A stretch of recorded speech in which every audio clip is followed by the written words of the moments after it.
فرشتے نے میری حالت بھانپتے ہوئے قدرے غصیلے لہجے میں کہا، اے نادان، کاش تو اتنا نادم اور شرمندہ پہلے ہو گیا ہوتا۔ دنیا میں اپنے رب کے آگے کیوں نہ جھکا؟ تو نے اپنے رب کو نہیں پہچانا۔ تیرا رب بڑا رحیم ہے۔ اگر تو توبہ کرتے ہوئے سجدہ ریز ہوتا، اپنے لیے مغفرت مانگتا، تو تیرا رب تجھے بخش دیتا اور تجھ سے تیری برائیاں دور فرما دیتا۔ مگر تو اکڑتے ہوئے زمین میں چلتا تھا۔ اپنی ہر کامیابی کی وجہ تو خود کو سمجھتا تھا، جبکہ تو کوئی قابل ذکر شے نہ تھا، مگر تیرے رب نے تجھے زندگی بخشی اور وہ سب کچھ دیا جو تو نے چاہا۔ مگر تو اللہ کی عبادت اور شکر گزاری کرنے کی بجائے اپنے جمع شدہ مال کا پجاری ہو گیا۔ تجھے کوئی فکر نہیں تھی کہ تو نے ایک دن مر کر اپنے رب کے حضور بھی پیش بھی ہونا ہے۔ تو نے اپنے لیے بڑے گھاٹے کا سودا کیا، چند دن ملنے والے فائدے کے بدلے میں ہمیشگی کا رسوا کرنے والا عذاب خرید لیا۔ میں فرشتے کی بات سن کر روتے ہوئے کہنے لگا، کیا مجھے ایک اور موقع نہیں مل سکتا؟ اگر میرا رب مجھے دنیا میں واپس بھیج دے تو میں بہت نیکی کے کام کروں گا۔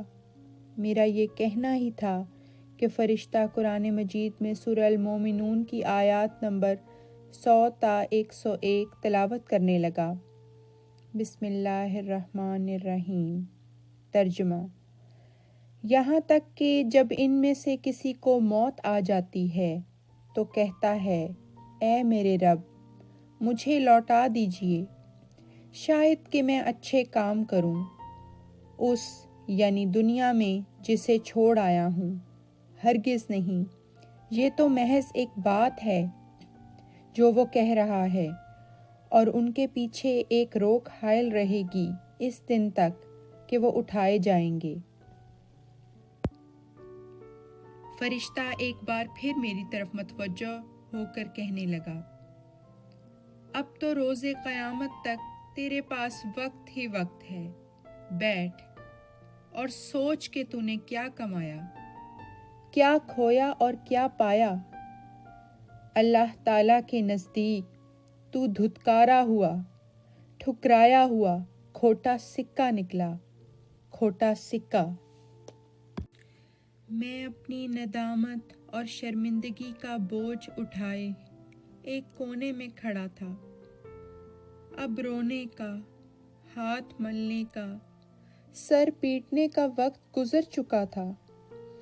اے کاش میں واپس جا سکتا اور اپنے پیچھے رہ جانے والوں کو یہ بتا سکتا کہ جاگ جاؤ، جاگ جاؤ اے غفلت کی نیند سونے والو، جاگ جاؤ، خدا کو بھول کر جینے والو، جاگ جاؤ کہ وقت مٹھی سے ریت کی طرح ہاتھوں سے نکل رہا ہے۔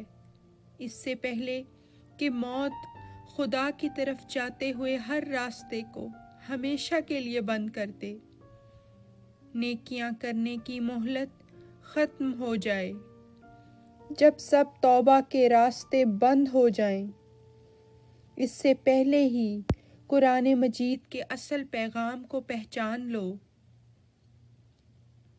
تمام انبیاء علیہم السلام کی نصیحتوں کو پلے سے باندھ لو، فرقہ واریت، ذات پات اور اپنے تعصبات کی زنجیریں توڑ ڈالو۔ محمد رسول اللہ صلی اللہ علیہ وسلم کے دین یعنی دین اسلام کو اپنے لیے چن لو، اس سے پہلے کہ میری طرح موت تمہیں بھی دبوچ لے۔ خدا کے بندو، خدا کے ہو جاؤ، خدا کے ہو جاؤ، خدا کے ہو جاؤ۔ میں یہ کہتے ہوئے زمین پر گر گیا تھا۔ آنسو میری آنکھوں سے زارو قطار جاری تھے۔